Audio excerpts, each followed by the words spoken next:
গ্যাস্ট্রিকের সমস্যা আজীবন সমাধান করুন ঘরে বসে 1 মিনিট মধ্যে। পাকস্থলীর গ্যাস্ট্রিক গ্ল্যান্ডে অতিরিক্ত অ্যাসিড নিঃসরণ হলে পেটে অ্যাসিডিটি বা গ্যাসের সমস্যা সৃষ্টি হয়। সাধারণত খাবার খাওয়ায় দীর্ঘ বিরতি, খালি পেটে থাকা বা অতিরিক্ত চা, অ্যালকোহল বা কফি পানের কারণে পেটে গ্যাসের সমস্যা সৃষ্টি হয়।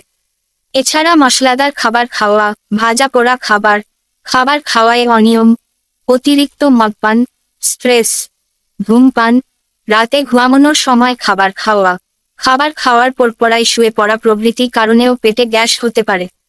গ্যাসের কারণে পেট ফুলে যাওয়া, বুকে জ্বালা পোড়া, হেঁচকি ওঠা, ঢেকুর এবং ওবরানোর মতো সমস্যা হতে পারে। তবে এমন 9টি ঘরোয়া ওষুধ রয়েছে যেগুলো আপনাকে গ্যাস অম্বলের সমস্যা থেকে চিরদিনের জন্য মুক্তি দিতে পারে। 1. কলা। এতে আছে প্রচুর পটাশিয়াম এবং প্রাকৃতিক অ্যান্টাসিড যা অ্যাসিড রিফ্লাক্সের বিরুদ্ধে একটি বাফার বা প্রতিরোধক হিসেবে কাজ করে।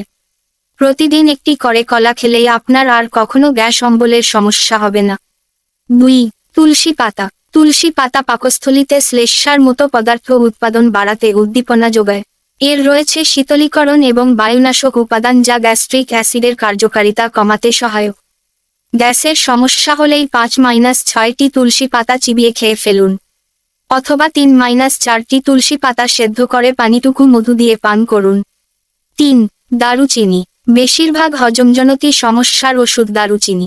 এতে আছে প্রাকৃতিক অ্যান্টাসিড যা হজম ক্ষমতার উন্নতি ঘটায় এবং শ্বসনক্রিয়াকে শক্তিশালী করে। আধা চা চামচ দারুচিনি গুঁড়ো 1 কাপ পানিতে মিশিয়ে সেদ্ধ করে নিন। এরপর ঠান্ডা করে পান করুন। প্রতিদিন এভাবে 3 বার দারুচিনি জুস পান করুন। 4. পুদিনা পাতা। অ্যাসিড নিঃসরণের গতি কমায় এবং হজম ক্ষমতা বাড়ায় পুদিনা পাতা। এই পাতার একটি শীতলীকরণ প্রভাবও আছে, যা অ্যাসিড রিফ্লাক্সের সঙ্গে সংশ্লিষ্ট ব্যথা এবং জ্বালাপোড়া কমায়। কয়েকটি পুদিনা পাতা কুচি কুচি করে একটি পাত্রে পানি নিয়ে সেদ্ধ করে নিন। এরপর পানিটুক ছেঁকে ঠান্ডা করে পান করুন। 5.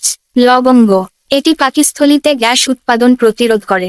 প্রতিদিন 2টি লবঙ্গ চিবিয়ে খেলে আপনি গ্যাসের সমস্যা চিরতরে থেকে মুক্তি পাবেন। 6. ডাবের পানি। ডাবের পানি পাকস্থলীতে শ্লেষ্মা উৎপাদনে সহায়ক, যা পাকস্থলীকে অতিরিক্ত গ্যাস সৃষ্টির ক্ষতিকর প্রভাব থেকে রক্ষা করে। নিয়মিত ডাবের পানি পান করলে দেহের পিএইচ অ্যাসিডিক লেভেল ক্ষারীয় হয়ে যায়, ফলে গ্যাস অম্বলের সমস্যা দূর হয়। 7. এলাচ। এলাচ হজম ক্ষমতা বাড়াতে এবং পাকস্থলীর খিঁচুনি দূর করতে সহায়ক। এটি অতিরিক্ত অ্যাসিড নিঃসরণের কুপ্রভাব দূর করে। 2টি এলাচ গুঁড়ো করে পানিতে সেদ্ধ করে পানিটুক পান করে নিন।